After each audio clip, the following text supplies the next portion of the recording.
Jadi kapan manusia itu selesai daripada ujian? Apabila keputusan Allah orang itu masuk surga. Apa sih yang harus kita lakukan ketika kita mendapatkan ujian? Itu yang harus kita jalanin. Memperbanyak istighfar. Di antaranya nih, di antara amalan supaya kita tenang, diuji sama Allah Subhanahu wa taala, bisa menjadi sabar. Bagaimana? Man lazimal istighfar. Siapa orang yang melazimkan istighfar. Dalam setiap keadaan kita ucapkan alhamdulillah. Bukan pas lagi senang ucapkan alhamdulillah. Pas lagi sedih, kenapa sih kayak tadi Allah uji, kenapa Allah bikin saya sedih misalnya, tidak. Senang kita ucapkan alhamdulillah, dalam keadaan susah pun kita ucapkan alhamdulillah. Nah, inilah hamba-hamba Allah Subhanahu wa taala yang baik. Kamu nanya, Ustaz jawab. Dipersembahkan oleh CDA, ikan olahan bermutu.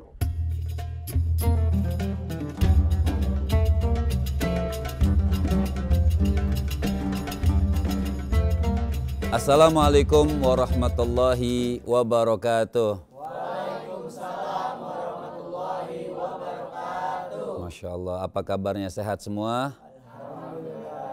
Cuman satu kurang sehat kayaknya. Kenapa ente? Ya nih Ustadz, saya lagi kecewa nih Ustadz. Masya Allah, kelihatan sih mukanya banyak masalah ini. Ada yang mau ditanyakan? Ya, saya mau bertanya dong Ustadz.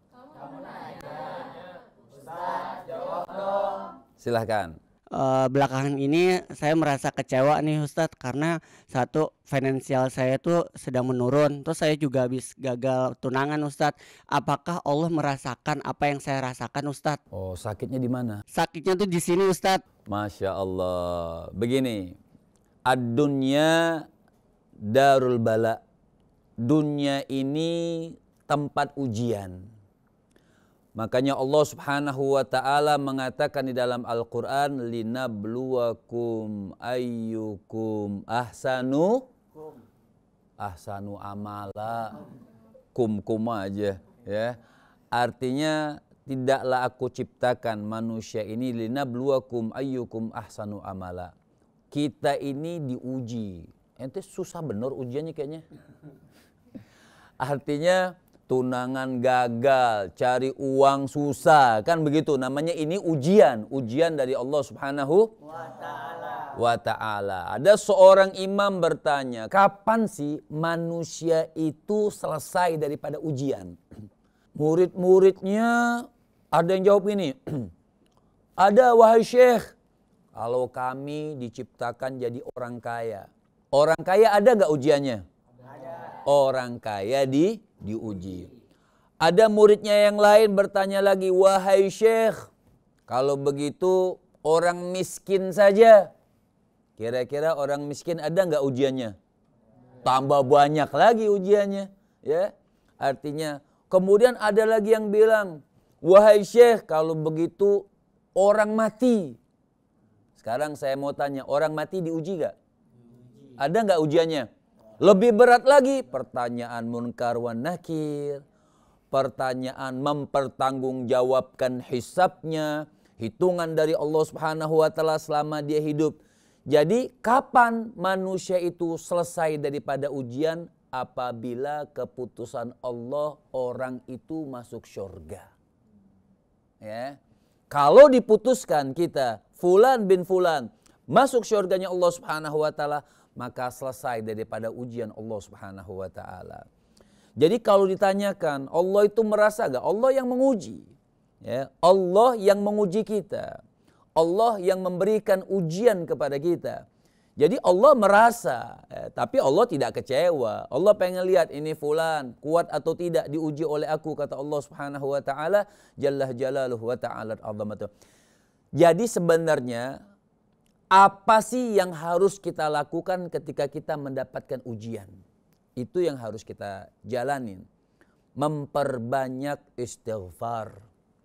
Man lazimal istighfar, ja'alallahu lahu min kulli dhikin makhraja wa min kulli hammin faraja wa razaqahu min haitsu la yahtasib.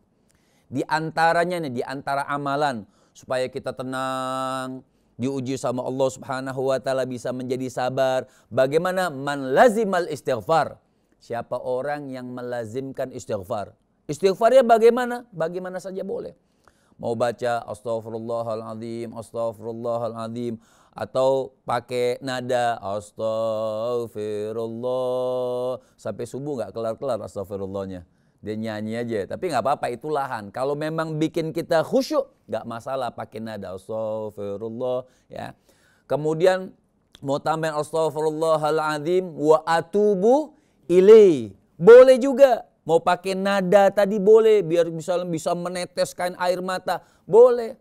Nah, apa yang diberikan oleh Allah Subhanahu wa taala ketika betul-betul kita istighfar, bangun malam, tahajud, doa kepada Allah, minta kepada Allah Subhanahu wa taala, ja'alallahu lahu min kulli dhikin makhraja. Maka Allah Subhanahu wa taala jadikan kesempitan kehidupan kita itu, maka akan diberikan jalan oleh Allah Subhanahu wa taala. Jadi bukan berarti ketika kita terpuruk kemudian pasrah dengan keterpurukan kita, tidak. Jadikan keterpurukan tersebut guru yang utama buat kita maju. Ya. Jadi min kulli dhik makhraja. Jadi setiap yang sempit, hati kita sempit, kesusahan, itu akan diberikan jalan oleh Allah Subhanahu wa taala. Wa min kulli hammin faraja. Jadi kalau kesumpekan, tadi kesempitan, ini kesumpekan, ham, ya, itu faraja. Apabila orang itu melazimkan istighfar, maka akan diberikan happy ending oleh Allah Subhanahu wa taala. Wa razaqahu min haitsu la yahtasib.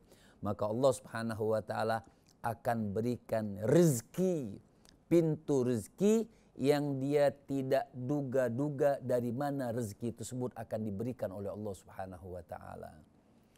Artinya jadikan semua ujian itu tanda syukur kita kepada Allah Subhanahu wa taala. Kita ucapkan apa? Ketika kita mendapatkan kesenangan, ketika kita mendapatkan kebahagiaan, kita ucapkan apa? Alhamdulillah. Nah, orang mengucapkan alhamdulillah, orang yang hebat mengucapkan alhamdulillah bukan hanya dalam keadaan senang, ala kulli hal.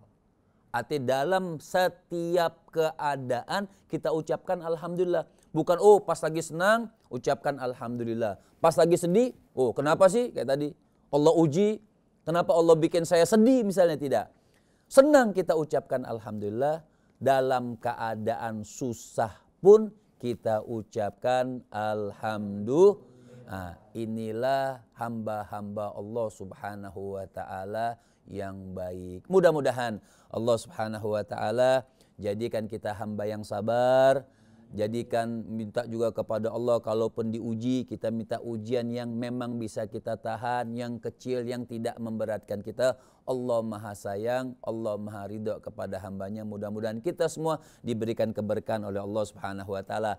Amin, amin ya rabbal alamin. Paham kira-kira? Paham. Alhamdulillah. Wassalamualaikum warahmatullahi wabarakatuh.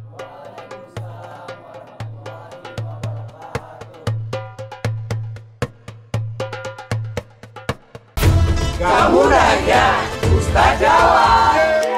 Dipersembahkan oleh CDA, ikan olahan bermutu. Hai, jumpa lagi bersama saya Chef Fania dalam kreasi resep CDA menu Ramadan. Kali ini saya akan membuat ketupat sayur ala CDA. Akan kita panaskan minyak, kemudian akan kita haluskan bumbu-bumbu. Dan ini hasilnya akan kita tumis. Daun jeruk, lengkuas. Setelah harum, kita tambahkan santan cair, garam, gula pasir, masukkan labu siam yang sudah direbus setengah matang, kacang panjang. Kali ini saya akan menggunakan CDA Fish Dumpling Curry, diproduksi secara higienis, sehat, dan halal.